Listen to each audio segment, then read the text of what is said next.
Class. Hey everybody, welcome to Love and Reload, the voice of the relocation industry. I'm your host, Ben Cross, and I'm here with two top guys in immigration discussing Brexit this week. We've got Ben Sookia. Hey Ben, how's it going? Good, thanks for having me back. Doing well, thanks. How are you? Happy New Year. I'm awesome. And since you have the designation of co-host, why don't you introduce our guest today? I will. He's our guest for today, but he's also a good friend of mine. I'd like to introduce Massimo Mason, who's a partner at Expat Management Group. I've known Massimo for a number of years now, and he's an immigration partner, and he is based in Belgium. Hello, everyone, and Happy New Year, Ben and Ben. Hey. Yeah, Happy New Year to you too. You know, let's see. Should I call you guys Ben 1 and Ben 2, or Ben C, Ben S? Which one would be Ben 1? I'm very competitive. You would be, of course. Massimo. Sorry, Ben 2. You don't get what you don't ask for, okay? I called it. Fine. I'll take that. So what's Brexit? Seriously, the last time we got people checking in real quick. Okay, I'm sorry. I forgot how to do this. Okay, this is how this works. Okay, hey everybody, go ahead and leave a comment. Let me know who you are, where you are, what you're doing. If you're sipping on something, let me know. If you got questions for Massimo or Ben or me for some odd reason, let us know. Put it in there. Show is always better when you get involved. So please get involved. We got Tim Quirk checking in right here. Tim over here is always optimistic. He says, "What a great show. Happy to be watching," from #WNY, which if you don't know, Tim, you're single-handedly putting Western New York on the map for about 25 people every day. Zach Stevenson, Ben Squared. What is the product? That's good. What is the product of Ben Squared? A hangover? Joy, love, and Reno. Borderline. Zach, greetings from Florida, gentlemen. Alan King, good evening from Germany. I've got a nice cup of tea and looking forward to the show. Alan, that's entirely too proper. There's no tea even on breakfast week here. Although Lizzie did have tea yesterday. Stacy Huff, the Bens are back together. Excited to listen to you and Massimo. Hit that like button. Throw a comment in. Zach, Tim, Alan, Stacy, Rob, checking in here. Leave a question or comment. Love to hear from you as we go on. Rob, hello from Boston, Eastern Mass. Hey, Sha. Freeman coming in. Hello from DFW, from North Dallas. What's up, Haysha? Good to see you there. Got any questions? Love to hear them. Ben, I'm gonna stop talking now. Okay, I'll take it from here for a minute or so. What is Brexit? I mean, that's a huge topic. And the last time we did this show, I think it went relatively well, and I was happy entertaining people. And then we messaged and you asked if I could talk about Brexit, which is like me basically. You know, it's not the most exhilarating topic for most people. You know, it's more exciting than paint. But what we're going to try and do today is kind of entertain you, tell you a bit about the immigration side, but also kind of get a little bit deeper, I think. And I actually want to go back to you. Well, not a question, but I actually want to congratulate you because you are starting your own company. And I've not actually said well done and congrats to you. So anyone watching and all your fans are really excited about what happens next. Thank you. No worries. Thank you very much. But I want to tie a thread between what Brexit is and what you're doing and what we're all going through. And to really answer your question in 2 words, what is Brexit all about other than the facts and the law and the knowledge? It's about 2 things. It's about adaptability and it's about uncertainty and, you know, not knowing what will happen and going through difficult times and having to understand who you are and understand that journey that you're on. I know that you've posted on that and talked about that. And the reason why I want to have Massimo on before we talk about Brexit is because he's a great friend of mine. And I think what would be good is if we actually hear Massimo's story. Massimo and I met working at Fragment, but I think it would be good for you and I to learn, and anyone watching, about a business owner and the journey going from a big company to where he is now. And I'd like to just give the floor to Massimo to kind of start the conversation. Yeah, thank you, Ben. the story is quite a bumpy ride, if I may say. So I started in the immigration business 2009. I have to count always. Almost 12 years ago, working for a big company with Fragment. I was what they call a yes sayer. So any job that they had in store, I said, "Oh yes, give it to me, please do." And funny thing is, I was good at doing new stuff. But then at one point in time, I think it was 3 years ago already, it became too much. I said yes too much, and I got burnt out. And I was out for 3 months or so, but I really enjoyed the business I was in, the immigration business, helping people coming from one country to another, Belgium in this case. And so what I actually did, I came out stronger, but in a different way, because if you have a burnout, you change as a person. Yeah, I want to ask a question, Massimo, because I know you have the floor and everything, but I'm going to interject. No problem. So yeah, I'll give you a drink break there. So a couple things. One, you said something in the beginning. You said yes. You were a yes sayer, which is different than a yes man. But you were a yes sayer, and you said yes to everything. I think that's one of the most underrated tips to getting ahead in your career at a young age. When you're in your 20s and you're trying to like get that influence and you're trying to get recognized and to get a promotion. Let's be honest, and get paid more.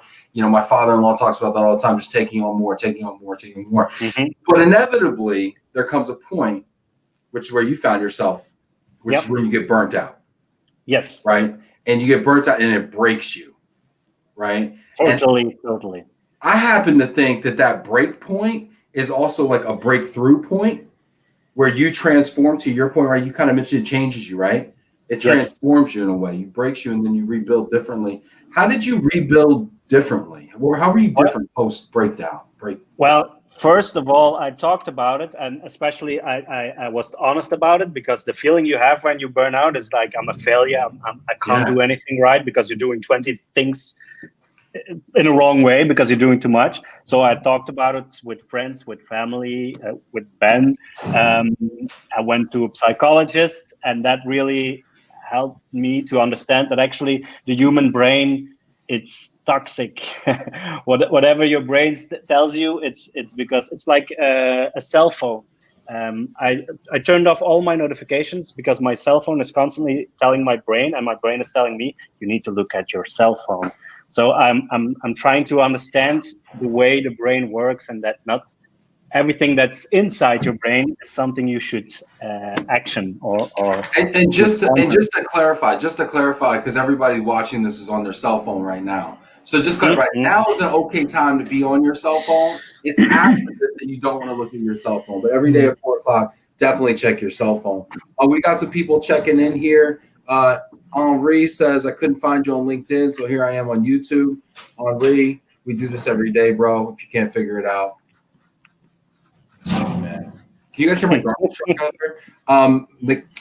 It's my brother. He's in Sydney, so thanks for watching. It's early there. It's like 8 in the morning.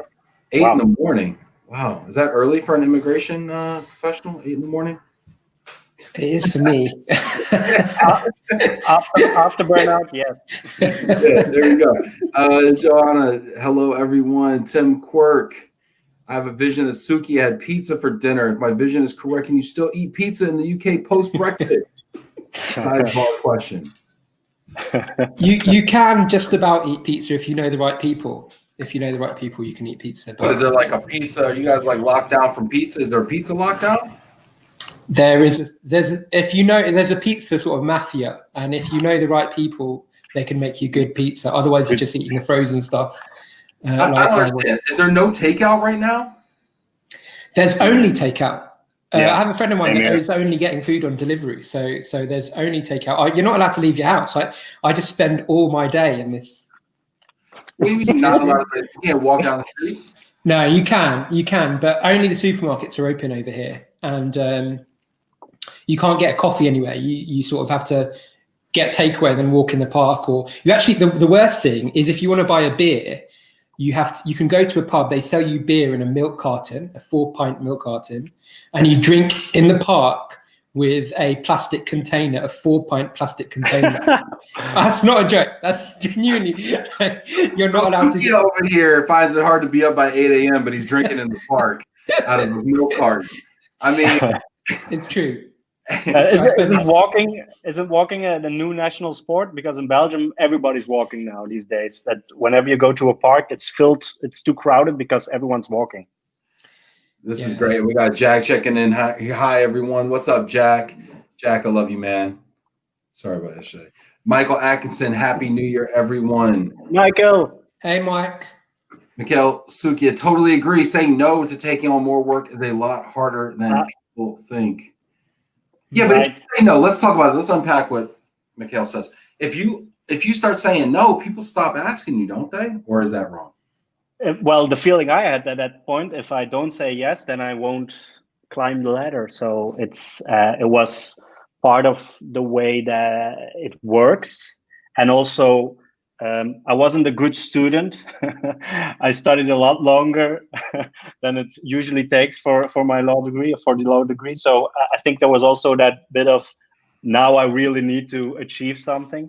But indeed, it's difficult. When can you say no? And that's where I'm at now, that I'm co-owner of Expat Management Group. And it's a different vibe. I work hard, and I have stress. But proof of me being a new person is the fact that I'm participating in LOVE+RELO, because if you would have asked me before my burnout, I would have never said yes to this, because I would be too scared to do it. And scared of what? All these hard-hitting questions we're asking? No, just being nervous for doing it. While in fact now I'm nervous as hell, but I'm doing it because the new me wants to. Yeah, I'm stronger. I can take it, and yeah, a beer helps, of course. What advice would you give to Ben Cross? Yeah, give me some advice, and don't charge me for like the rest of your clients. All right, give me some. Wait, burnout advice. Listen to your. Only out of my own advice. Let's assume I'm already past burnout. I burned out. Now I'm back. I'm back. I'm different. I'm transformed. Give me some. It's a starting point. Either you do something entirely different, or you're going to do the same thing in an entirely different way. But you are who you are, and you're not a failure. And that's the thing. People who burn out are actually the hardest workers around. Probably also perfectionists. But you can get out stronger and talk about it. Share your experiences, because I think, and especially now with COVID and working from home, there's a lot of potential burnouts from working from home, because you don't even have colleagues, you see, unless it's virtual. So you can get through it stronger, definitely. Appreciate that. Hey, everybody, leave a like out there, throw a comment in. Love to hear if you have experience with burnout, how you dealt with it. I promise we will talk about Brexit. I promise. What's up, Lena? Happy New Year from Stockholm. Hello, Lena. Viva checking in. Goedenavond. What's up, Viva? Good to see you, buddy. Let's see here. Val checking in from Houston. Val, you've been so diligent lately. That's awesome. Victoria checking in there. Hi from the DFW. It's cold. What you mean it's cold, Victoria? I'm trying to move down there, get away from the snow. What are you talking about? It's cold. Hello from LinkedIn user. Awesome. That's a strange name. I know. We got a lot of people named LinkedIn user this year. Hey, big shout out to my dad coming in, Dan from Tulsa. Hello. Hey, Dad. It's like, Dan, isn't it funny when the relatives sneak in and just try to be normal people? I'm like, I'm Mikhail. My fingers, no one I know from family is joining. They don't know LinkedIn, hopefully. This is funny. And then and then Haisha sympathizes with you, Massimo. She said you're scared of me. That's great. Which one? True. No, Ben's a nice guy. I didn't even know they had pizza in the UK, Ben Sookia. That's funny. It's basically bread. Rob Fletcher checking in. Rob, what's up? I'm going to see Rob next week on the show, hopefully with his wife. Alan, absolutely. Running your own company is the most challenging, stressful, yet rewarding and most fun thing you can do.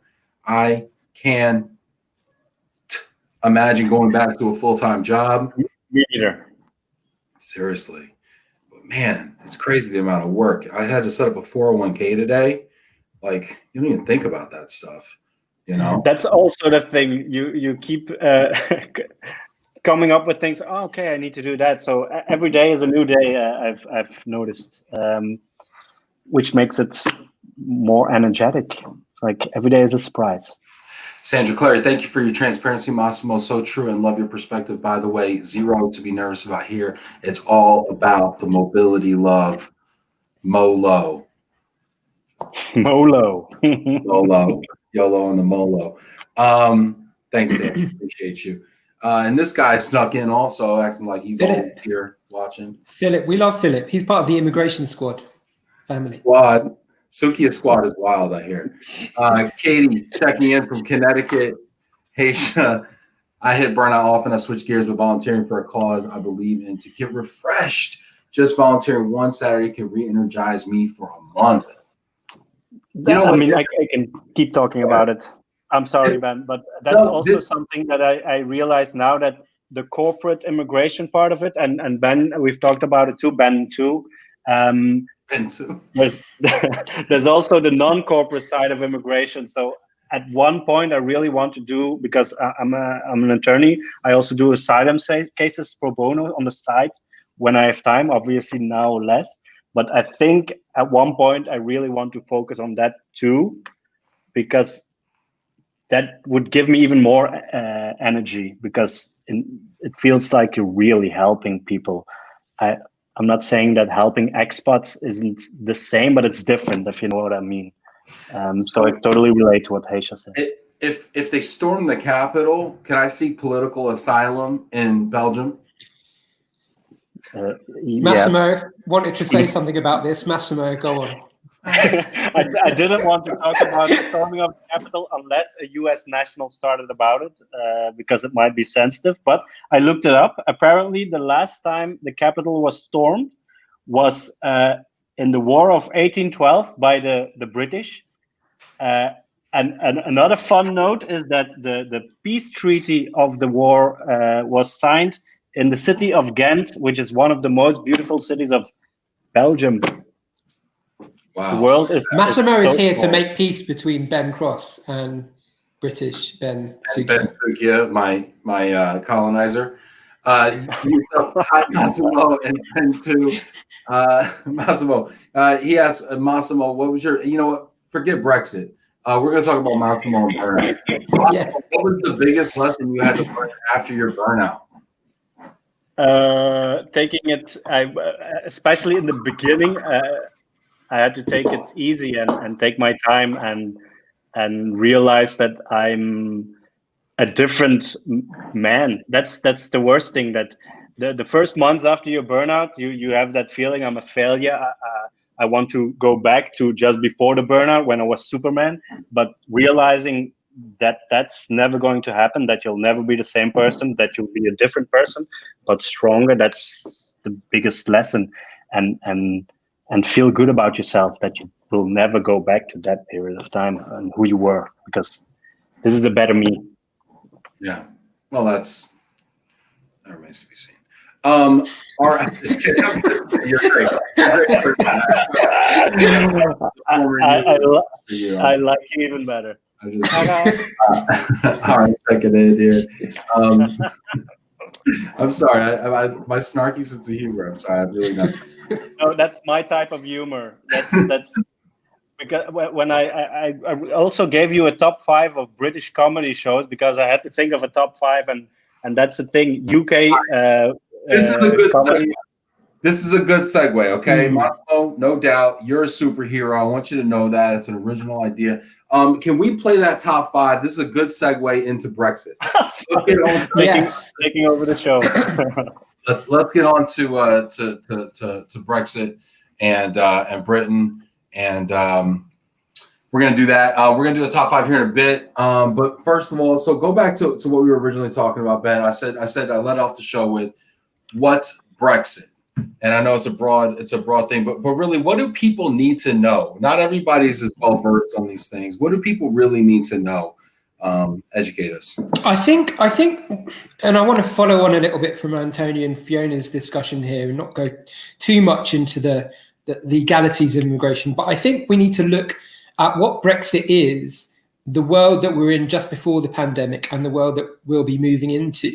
And there are two kind of key strands here. And I'm curious to know at some point how it ties into the moving industry and the relocation industry. But we were living in a world where travel was no longer about 1 or 2 year assignments. It was about short-term travel.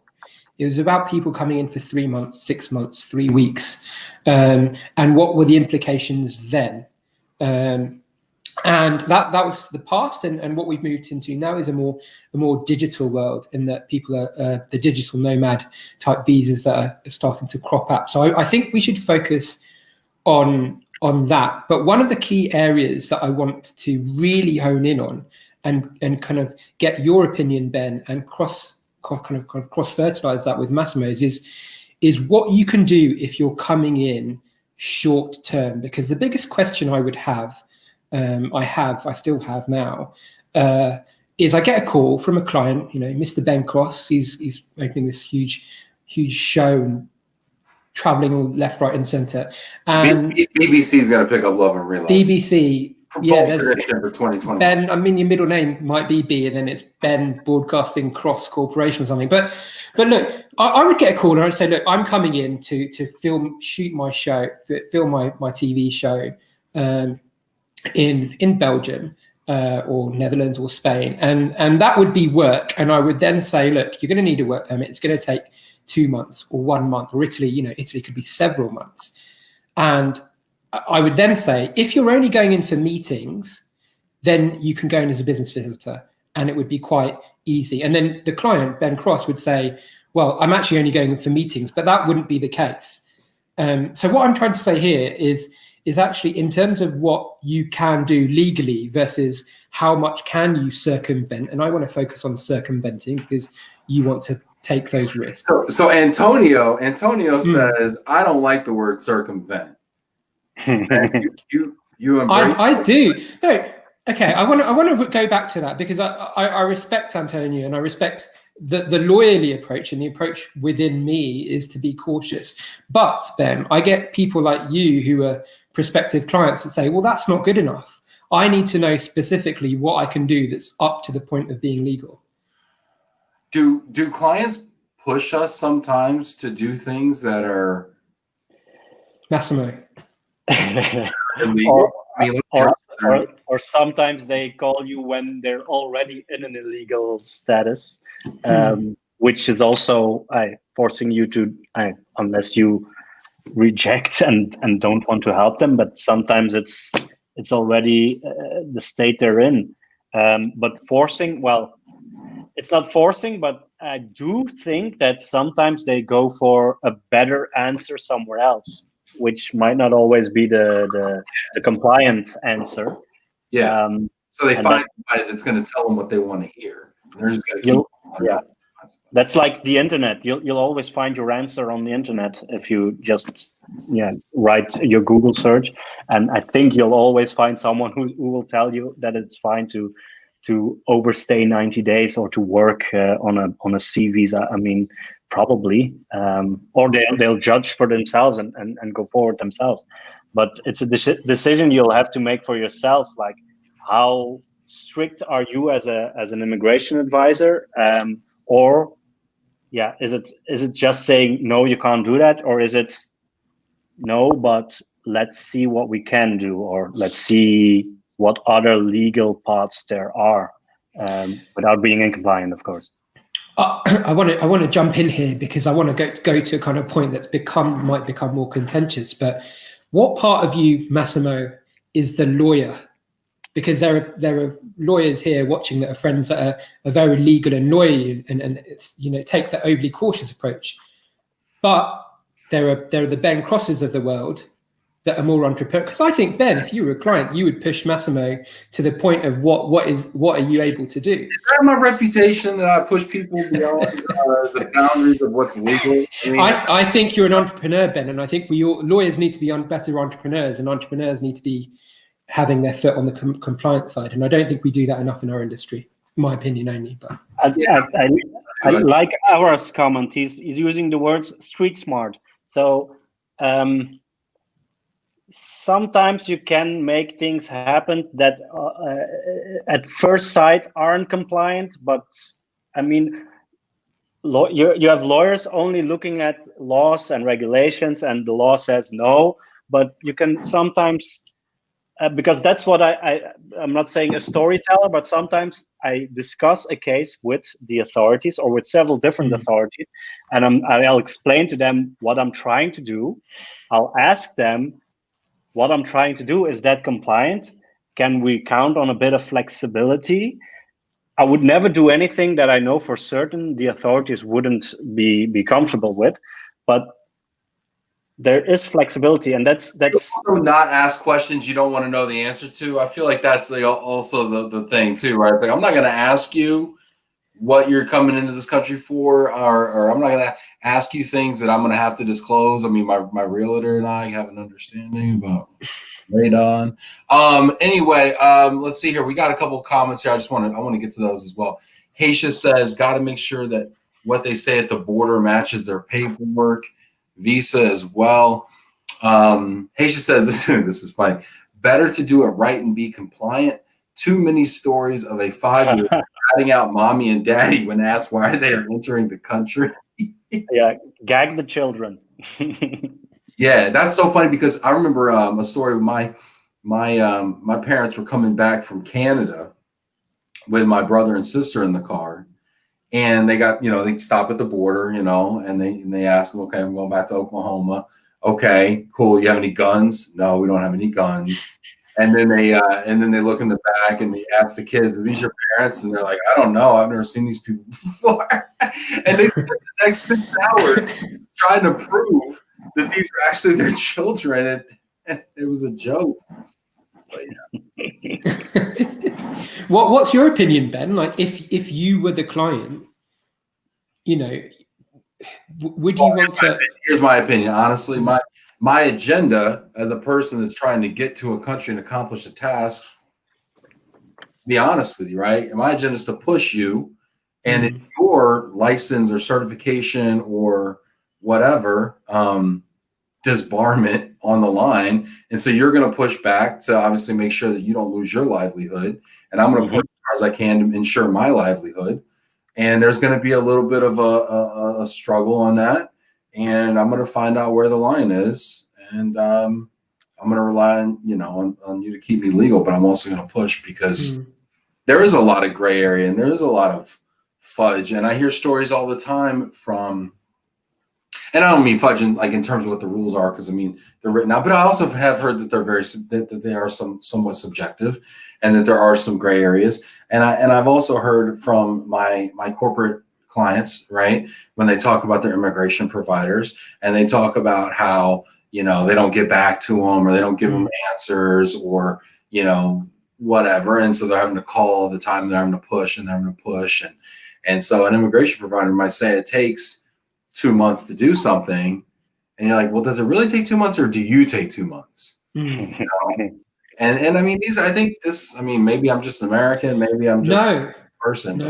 No, I think it's a totally fair thing to say, and I think it speaks to a much bigger issue in our industry, which is the division or kind of cultural difference, to put it more diplomatically, between immigration providers and professionals and relocation ones, because I don't know. I'm more comfortable to speak about it, but there are times when I think on both sides there's a lack of understanding on both sides. Immigration people are seen to be too much by the book and charging too high fees, especially if they're lawyers.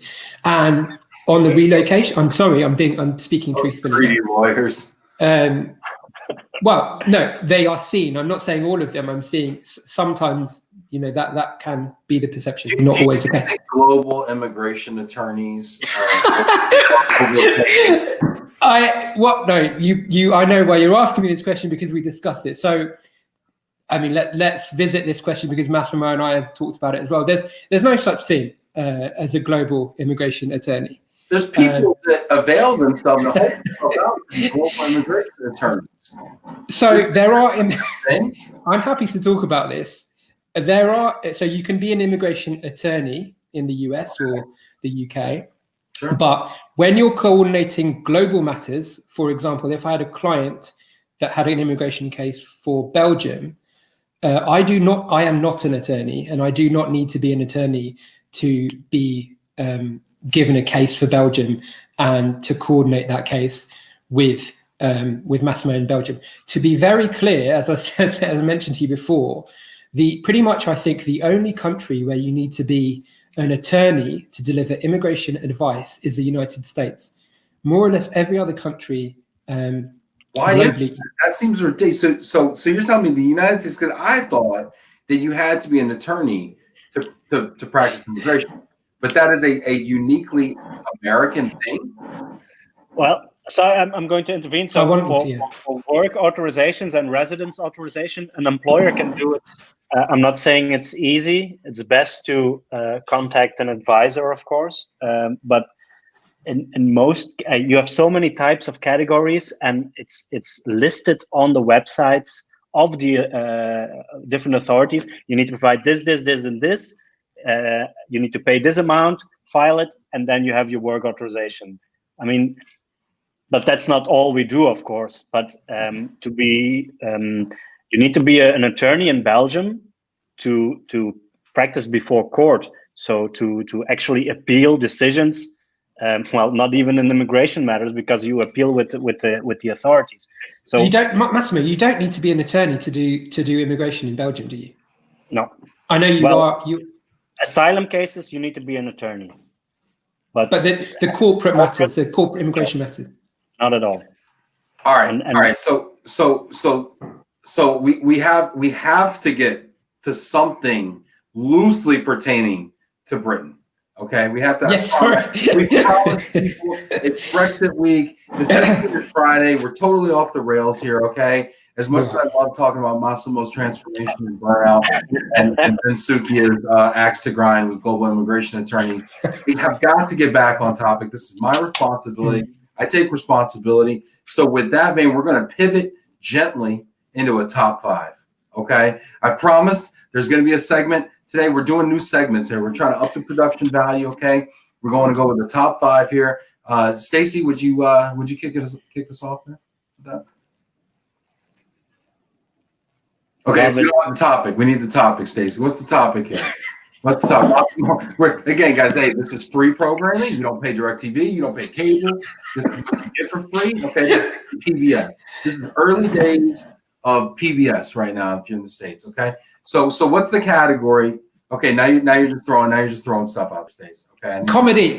Let's talk about comedy. What comedy? Top 5 comedy shows.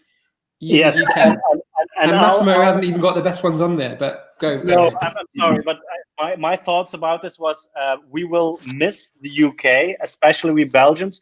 We have a strong relationship with the UK, and especially when it comes to their sense of humor. And a lot of UK comedy shows, I think all of them were aired. We can see BBC in Flanders in Belgium, BBC 1, BBC 2, I think 3, even 2. And so when I was growing up, I saw all these comedy shows, and I really enjoyed the sense, the dry sense of humor that the UK nationals have. And Brexit for me, it's like they were part of our heritage, our European heritage, and they're leaving us. Of course, I can still see those shows, but I'm gonna miss them, and they're funny. They're funny people. Imagine they just did said, you know what, we're leaving the EU, and we're no longer going to export our culture or comedy. Imagine they just did not allow people to watch this show. Okay, here, let's go into it. So what's number 5? Have you heard of this, Ben Cross? Have you heard of any of these? You're going to explain everything, Ben, and tell them. Yeah, because you're British. This is your list, isn't it? Okay, it's not my list. It's Massimo's list. This is my fault. Okay, I've been putting books on shelves, booze on shelves. I've been focusing on the craft. I apologize profusely here. All right, so I'm going to say number 5. Massimo, this is your list, right? It's my list. Yes. You need to own this, okay? I'm going to own it. Okay, so you're going to read the title, okay? You're going to say why you love it, and then Ben Sookia is going to say if he agrees or disagrees, and I'm going to play the ignorant American talk show host. Okay, so number 5. Absolutely Fabulous, starring Jennifer Saunders, and I actually honestly forgot the name of the other one.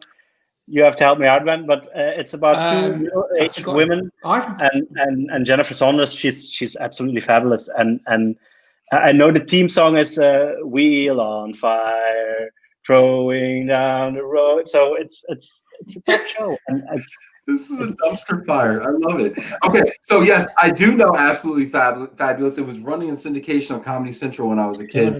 Joanna Lumley. My brother, Joanna Lumley. Nice, awesome. See, this is what we need. This is a team effort, guys. Okay, so if you see something going sideways, you just hop right in there and bail it out. All right. So Sookia, is this a top 5 British comedy? Not for me. Is this a top 5? Is this a top 5? Exported British comedy. Yeah. No, it's very well known. It's very well known, to be fair. I mean, like you have like thousands to choose from. I don't think it's quite. Yeah. I mean, how many? It's very well known. It's very famous. So yeah, it's fair.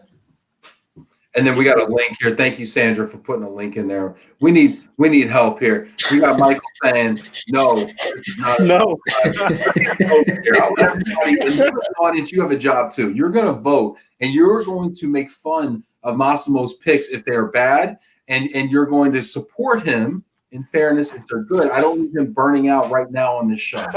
I feel one coming up now. Yeah, you feel it. We also have to reflect this thing a bit more. Okay. I want to say that Massimo's nickname is the Belgian Drake. He can sing and he can rap. Drizzy. His Bitmoji is totally like Drake. Go on. Great. Mikhail clarifies that he's all true. things.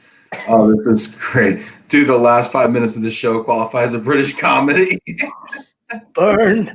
Not really. No, I don't think it's actually the best thing that could be said about it. Mary said, yes, UK comedy shows are great. When I was in the UK on a short-term assignment, these shows were my go-to for entertainment. I love the UK sense of humor. Indeed. Okay, so let's go to number 4. Stacey. Number 4. Yes. Fawlty Towers is funny. John Cleese. He owns a hotel and he has a waiter from Barcelona. Number 4. Massimo's going to read the name. Then you're going to the show, and then Ben Sookia is going to tell you you're crazy, and then all the people in the audience are going to comment as well. Okay, so here we go. Number 4. Fawlty Towers with John Cleese and the strange I forgot his name, Barcelonian waiter Manuel, who always gets it wrong. It's one of the top shows. You have to agree, Ben. Sorry. I agree with you on that one. Okay. Okay. Number 3. The Fast Show. Well, it's too difficult to explain. There was one episode. 22 minutes. You can't explain the show in 22 minutes?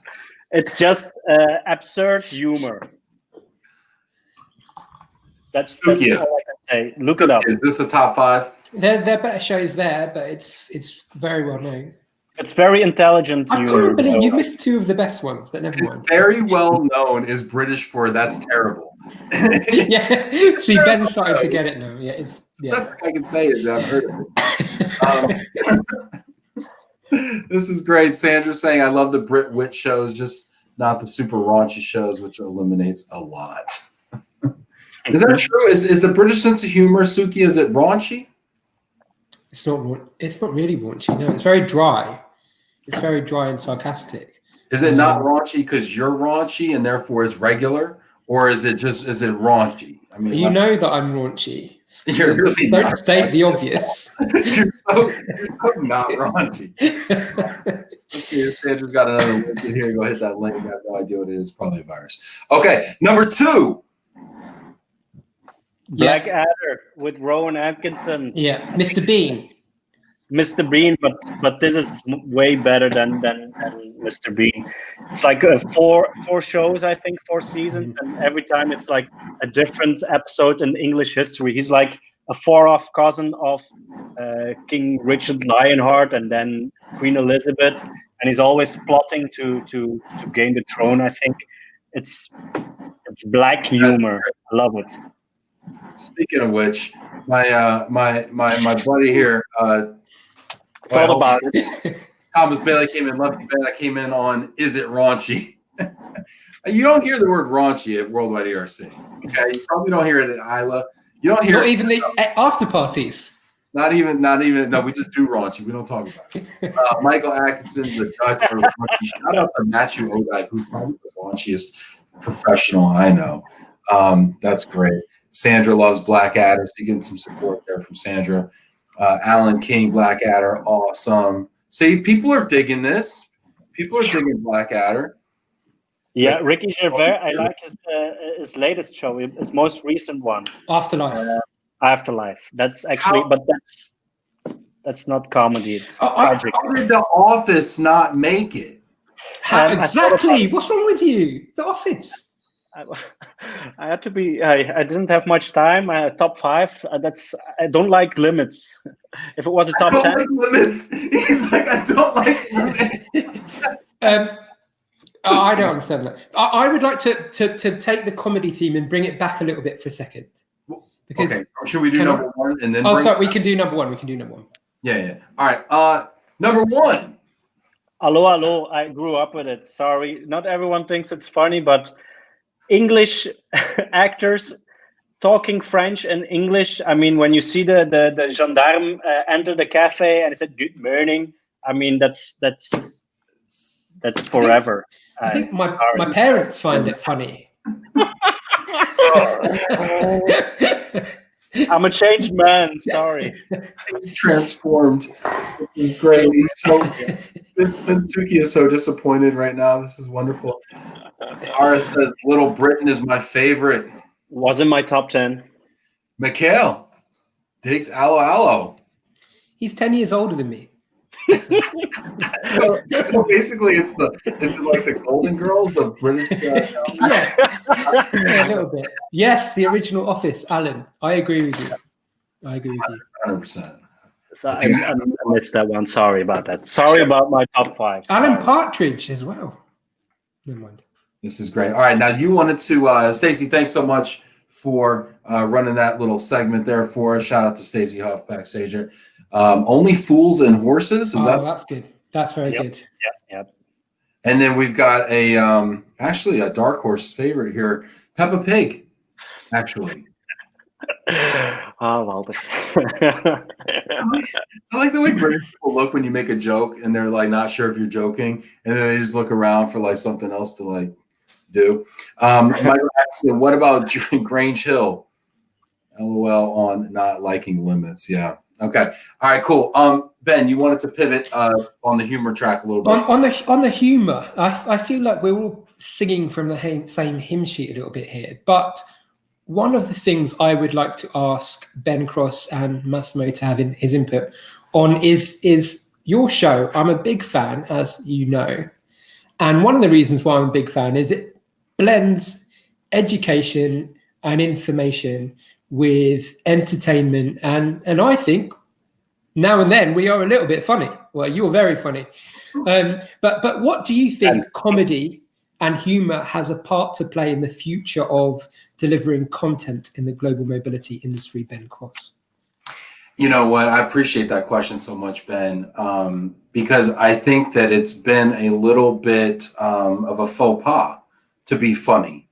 Right? Like as if the two things can't exist in the same space at the same time. To be funny and informational, right? It's almost like if you're funny, you're not professional. You can't be funny and professional, right? Because maybe funny is a little irreverent, or maybe it's a bit raunchy, or maybe it's a bit edgy and risky, and all of those words are the antithesis of professionalism, right? And I think a lot of times professionalism, side note, a lot of times professionalism holds us back personally, but I think it also holds back our organization because there's so many professionals that wouldn't even do a show like this because they're scared of not being professional in any given moment and reflecting poorly on their company. And so their company doesn't allow them to speak from the hip, to do live, right? They only do recorded, and they only do webinars, which are like reading from a PowerPoint, which is like shooting in the head please, right? And shoot me in the head, please, was the status of mobility content as of about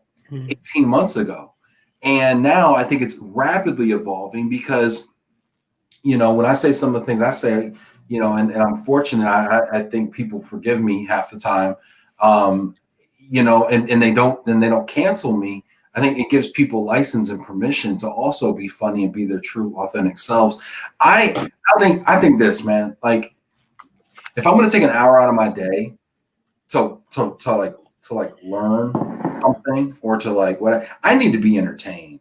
Everything's got to be entertaining because we're asking people to watch this stuff. So am I going to like watch somebody read the tax code to me? Like that gets boring. Like we got to find a way to punch this stuff up a little bit. And so I think every company should think of itself as a media company. That's one thing Gary Vee says. I think every piece of content should be looked at as entertainment. People like entertainment. People want to be entertained. And I especially agree with what you're saying. How come I can't be a professional and be funny at the same time, as long as I'm not being inappropriate in my jokes? Sometimes you can be, of course, but and that's to go back to what was my biggest lesson after my burnout is I am myself, take it or leave it. And I'm not going to pretend to be someone else because I'm a professional. No, I am a professional because I am who I am. And that lasts longest, I think. So I totally agree with you guys. I think the immigration industry has more work to do than the relocation and mobility industry. But why do you think that is? Let's talk about that, Ben, for a second, because I'm fascinated by the immigration industry as I meet more people in it. And I uncover the lies about immigration, like they all have to be lawyers. Ben, why do you think it has more work to do? I think for a very long time, I did a little analysis or research recently as to kind of the various organizations, all of which do very good work and very important work. I'm not here to be negative about them. But what I think we need to do is they were founded or formed, some of them in the 60s, 70s, and then they were 19th century. And I think the content of what is produced is very much about hello? I'm still here. Oh, okay. It's just me on. Yeah, I was trying to put you up, and I was going to do something. I was going to act like it was a production feature, but then like I was making a really serious point. So yeah, I know this is like you. Okay. Do it again, and then I'll be ready. I promise. We'll do it again. Then I'm with you. So I think the content needs to be more engaging. It needs to be more informative. It needs to touch people on a factual level, but also on an emotional level as well. I think we work in a very emotional industry, and we need to tie that in with what we do. You know, there's a lot of good people in our industry who want to do something good, and I think we need to be more engaging. And the immigration industry needs to do more to probably connect with relocation and tax and intercultural. Because I think there is a stigma about immigration professionals that I don't agree with. I think we are fun, a lot of us, and I think we need to be more relevant. Because at the moment, we need to be more up to date. Yeah, I think part of it, and we got a couple comments here, and I'm gonna also give my thoughts. Michael Atkinson, Ben Cross, so true. Thank you, appreciate that, Michael. Emily Kozabowski, totally agree with you all. It's about authenticity. Humor is naturally part of authenticity. Great reference to being professional while being authentic, Massimo. Thanks. Yeah, and I think, well, if you look at the immigration industry, and I don't know anything about this, so I'm not going to let it stop me, okay? It seems to be very compliance-driven. It seems to be very risk-averse, right? And so when you have compliance-driven and risk-averse, these people are rules people. These people are don't screw up people. These people are don't get in trouble, don't get tossed in jail, don't get, you know what I mean, deported. I mean, these are the stakes that we play with, right? And so I think that's important too, though, Ben. Yeah, that's the culture. That's important too. I mean, it's important what, not to get deported and get thrown in jail, or it's important to know that it's important to put compliance at the forefront. I've worked at a relocation company before, so I've seen both different perspectives, I suppose. And as much as I'm being self-critical about immigration because I work in immigration, but I also say on the other side, on the relocation side, there is a feeling by immigration professionals that on the relocation side, there isn't as much of a strict adherence to compliance as maybe there could be. I'm speaking honestly, this is not easy to say. So we need to find a medium, and we can't just agree. We can't just have panels where we're saying, oh, we all need to get on. We also need to disagree with each other. And I would say on both sides, both parties need to kind of move closer to the middle. Because it's not easy what we do as immigration professionals. We need to deliver compliant advice. Yeah, compliance is fine and everything. Compliance, obviously, in the way that you handle cases and, the way you do your actual job. But I mean, there is really, let's be honest, there is no laws around how you market yourself. There's these unwritten rules and social things, but I mean, there is no law saying like, oh, if you do a live show and you use a curse word, you're no longer able to practice immigration in this country. Like, what I mean? I agree. There is. The marketing needs to be more relevant. I think on the law of securing visas and work authorization, the compliance, that's what I'm talking about on the compliance side. On the marketing side, lawyers or non-lawyers delivering immigration advice need to be more relevant and see what's going on in the industry. Shows like your show, or Roman's show, other people. We need to be more aware of that. Plus, it's more than just laws.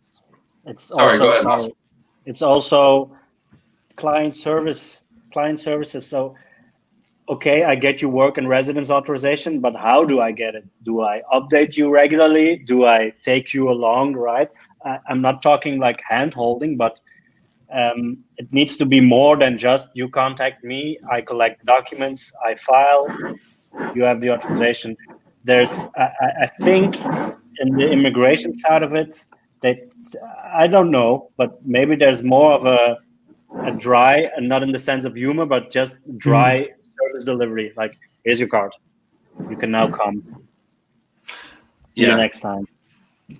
Yeah, interesting here. Let's see what Rob says. Rob says, comic relief can be a crucial part of discussing a serious topic as long as you emphasize that you're taking the topic seriously.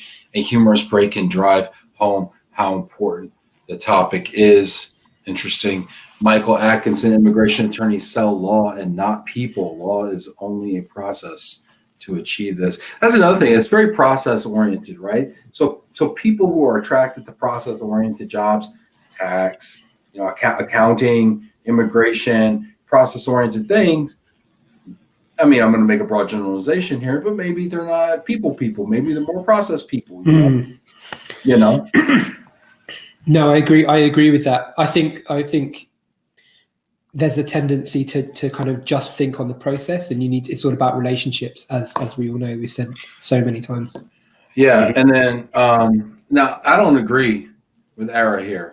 Okay, because I'm looking at two dead sexy gentlemen right here, okay? But he's saying immigration is per se not sexy. I think we're breaking that mold today. It's all about how you bring it. I agree. I agree with that, but it goes back to what we said before. We can be relevant, we can be fun. Massimo is one of an army of immigration people that kind of break that mold. People just don't know about them. So we need to break the stigma. For sure. Johanna says, better late than never, but checking in to listen in on your closing comments. Thank you, Johanna. Let's wrap this up with a little bit of talk actually about Brexit and immigration. Okay, we've been trying to get to this topic. I think now that we have 6 minutes left, I think it's a good time to really dive in. What do people need to know? What are your clients asking for right now? What are some of the common requests now that January 1st, now that we're in the new year, what kind of requests are you getting now? And what are some of the things that you foresee coming in the next coming months? That's very I'll go first. Well, first of all, I see a lot of questions around what do we need to do, like British nationals already residing in the country legally. That's the first thing. And then you have the frontier workers. So people still living in the UK but working in Belgium before the end of the transition period, so before the 1st of January this year. And then there's the further complexity that people who were a frontier worker before the end of the year, but were sent on assignment to Belgium. It was kind of late that everyone realized that, but they're not really protected. So as of this year, they need to work authorization. So I'm sorry, Massimo, ignorant question here, but what's a frontier worker? So someone who still lives, in the case of a UK national, who resides in the UK, but comes to Belgium and work. So returns home every week or every day. I don't think they'll return every day, or every 2 weeks. That's frontier worker. So that's most of the questions I get. And for the rest, it's simple. As of now, if you come long term, you need work authorization. So for me, actually, okay, Brexit, it's not a good decision in my opinion, but it's not impossible for a UK national to come and work in the EU. So that would be something entirely different. I mean, I think the US, for instance, it's more difficult to go to the US than go to Europe. So it's not a total drama, if I can end with that. We can still help you. You can still come and work here. Who do you see, what countries do you see being the biggest winners and the biggest losers out of Brexit? I'd like to know, I'd like to kind of pick your brain on that. What countries, actually, forget the losers, right? But like, what countries are going to win here out of this? What do you see? Who are the winners in this whole thing? No winners. Do you think? My opinion. Do you think? Well, you immigration people have been doing pretty well in this whole. Yeah, that's actually Yeah, that's a good point. At any time a decision like Brexit or any other bad decision that's not well thought through, it's good for our business. Even in Belgium, you have 3 different regions with different legislations. The more complex and inefficient something is, it's better for us because definitely clients need our help. So in a perfect world where it would be just a snap of a finger and you have work authorization, you wouldn't need immigration advisors. So we are the winners, unfortunately. I regret Brexit happening, but it's more business. Definitely. Ben, what do you think? I think there are countries that are going to win from this, and I think that the countries, I'll go back to one of the 2 words I said at the start, adaptability. The countries that are willing to adapt and change their rules and implement new visa categories. And there are countries in Europe and out of Europe that have implemented visas for digital nomads. Estonia is one of them. There's a few others. Those are new visa categories. And other countries, maybe the smaller, lesser known ones, will probably follow on from implementing those digital nomad visas. And if the rest of Europe doesn't catch up, if countries like Belgium don't catch up, and Netherlands and Italy, then they might get left behind, because once Barbados and Bahamas and Mauritius and Estonia have their digital nomad visas, then people will think about those countries at the top of their list, because that's the trend that we're looking at in the future. So in the end, the EU and the UK lose because it'll be individual member states adapting and competing with each other, while that shouldn't be the idea behind the EU, my opinion. I think there will be a bit of that. I also think there might be more harmonization within the EU now. I don't know what your opinion is, Massimo, but now that the UK has left, what might happen is the kind of main players in Europe might say, look, we've lost the UK. We need to stick together. We need to do really well and come up with more. And I think there was a paper that you published about harmonization in the Schengen European area. So maybe you want to talk briefly about that, Massimo. Well, no, I'm going to talk about the EU member states sticking together. If there's one example where they really were pulling one rope, it was when they were fighting against Prime Minister Johnson regarding a deal. They really stick together, and that's promising. But I'm hesitant to say that there will be more harmonization, because there's different ideas within the member states. I'm being pessimistic now, but I think both UK and EU lose, and if the UK will thrive, then the EU will lose even more, because then there'll be other member states wanting to leave because they'll see it worked. Let me ask you this. Let me ask this question. I've been meaning to ask this question all week, and I haven't had a chance to. And since you're both in immigration, does the UK's population increase or decrease with Brexit? The UK? Yeah. I don't know the official answer to that. I would imagine. I honestly don't know the specific answer to that. I hear there's a shuffling, right? I hear all these people, these companies leave, and then I hear all these, British nationals that are overseas come back because they want to make sure they get back in. Fiona and Antonio. But so, how does it net out? Does it net out population increase or decrease? I think. I guess I think. I don't think there'll be a huge change. On my side, because I work in global, it's going out of the UK. I get asked about people that want to relocate to France or Germany. So that's the side that I see. The one important thing that I would like to flag to you and the people watching is this is going to create, it already has created a domino effect. The United Kingdom is the devolved nations. It includes Scotland.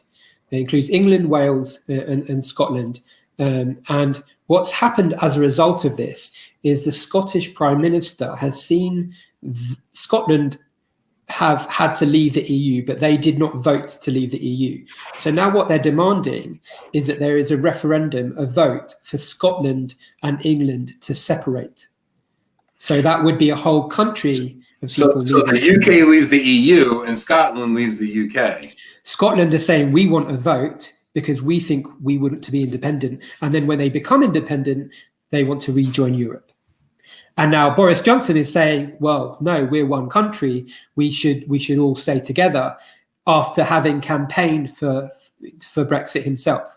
But the people of Scotland, there's a lot of kind of enthusiasm for them to now be independent, for them to be a referendum, become independent, and then rejoin the EU. In which case, to answer your question, if that happens, then the population will decrease. So this might be Scotsit right here. So we got Brexit, now we got Scotsit coming up, and this is possible. Yeah. See? There are domino effects. It might happen in Europe. Countries in Europe might want to leave as well. We don't really know what's going to happen, how it'll play out. Yusuf said many financial institutions like investment banks based in London moved just before Brexit to Amsterdam with their headquarters. Yeah, I think I heard JP Morgan Chase might have been doing that as well.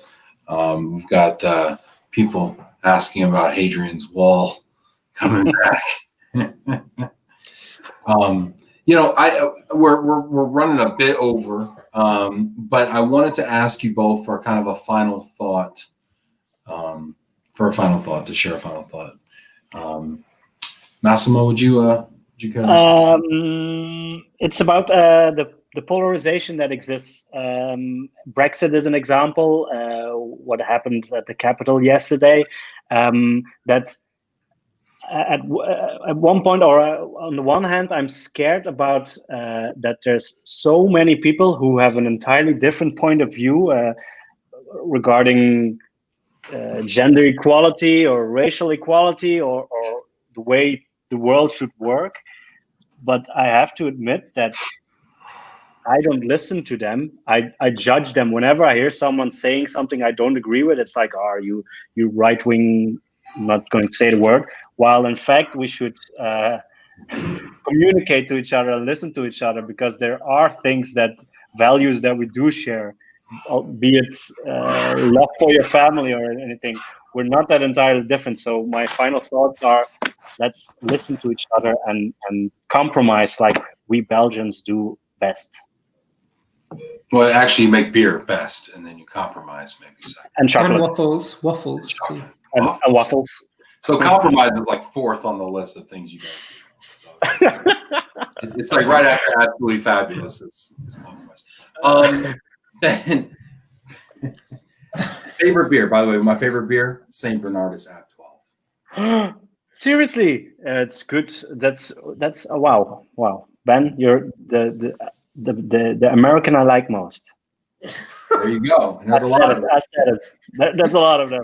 Thank you. It's a low bar these days. Ben, Sookia. Final thought. I want to go back to the two words that I said at the start: adaptability and uncertainty. Pete, you asked me what Brexit is. Brexit is about living with uncertainty, and it was decided a few years ago now.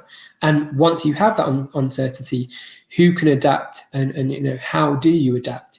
And the answer to what Brexit is and how we navigate Brexit is something that we're all having to live with right now because of the pandemic, or because we're starting our own business, or because we're not sure about someone's health, or the daily things that we go through. So I understand that it's uncertain, but we have to adapt to the climate that we're in, whether it's a virus or whether it's leaving the EU. We need to kind of adapt, and we need to kind of change with the ways. It will create some problems, but as long as we kind of navigate it and kind of adapt to the circumstances, we will get through that uncertainty. And it doesn't have to be as dramatic or painful or boring as Brexit can sometimes be when it's discussed, because it's about what we're living through right now. Great points, both of you. This has been a lot of fun. Thank everybody who has commented. I appreciate all the comments, the questions. Thanks for hanging in there while we had a little fun with it. Thanks to Massimo for being here. Appreciate you. Ben, always fun to co-host a conversation with Thank you. And everybody, tomorrow, tune in. We've got Vivi Chayati, the CEO of Alta Vita, the global corporate housing company out of London, and Sean Worker from Ireland, CEO of T5 Technologies, going to be with us tomorrow to discuss Brexit and kind of close up the week for us. So thanks, everybody. Be kind to one another, and empathetic, and not so dang nationalist, huh? Thank you, everybody. See you tomorrow. Bye. All right.